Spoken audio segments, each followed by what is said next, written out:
À quoi sert la littérature? On va le voir tout de suite, à refaire le monde. Voyons comment s'y prendre. Je vous propose un petit exercice pratique de théâtre-action utopique sur le confinement. Le confinement a une vertu extraordinaire. Il montre que notre système de production, auquel tous nos dirigeants prétendaient qu'il n'y avait aucune alternative, peut être mis à l'arrêt. En 2 semaines, on peut tout arrêter.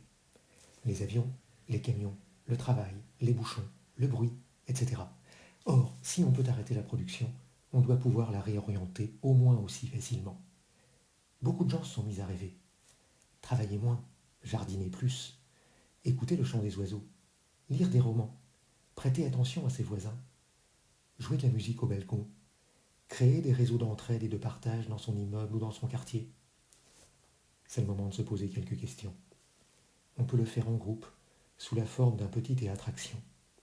Mettons-nous à 4, ou 6, ou 10, autour d'une table. Virtuel si on est confiné, réel si on ne l'est pas.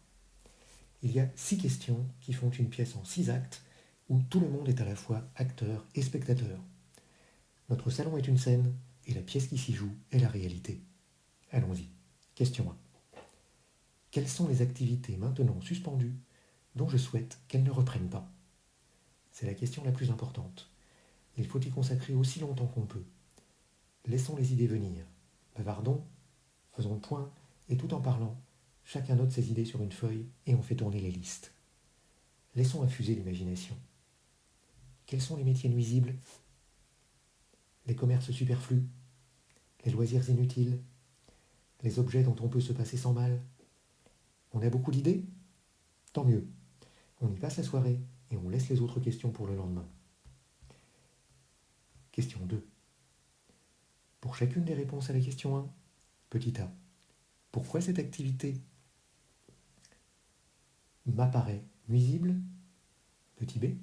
En quoi sa disparition favoriserait d'autres activités préférables? Là aussi, on prend son temps. On explique ses choix. On consolide ses options. On réfléchit ensemble. Quand on a fini, on échange ses résultats avec la table voisine.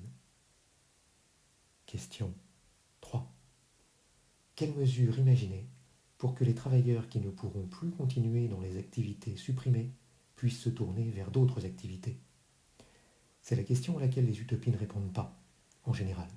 Pourtant, elle est aussi importante que les autres. On peut supposer que les désaccords entre les participants deviennent sensibles. Prendre son temps avant de parler. Éviter les formules qui fâchent. Si on termine cette étape sans que personne n'ait quitté la pièce en claquant la porte, on a fait le plus dur. Les 3 suivantes seront beaucoup plus faciles. Question 4. Quelles sont les activités maintenant suspendues dont vous souhaiteriez qu'elles reprennent ou se développent, ou celles qui devraient être inventées? Question 5. Pour chacune des réponses à la question 4, pourquoi cette activité semble-t-elle positive? Petit b. Comment permet-elle de lutter contre une ou plusieurs activités nuisibles? Question 6. Quelles mesures pour aider les travailleurs à reprendre, développer ou créer ces activités? Je suis sûr que tout le monde a plein d'idées.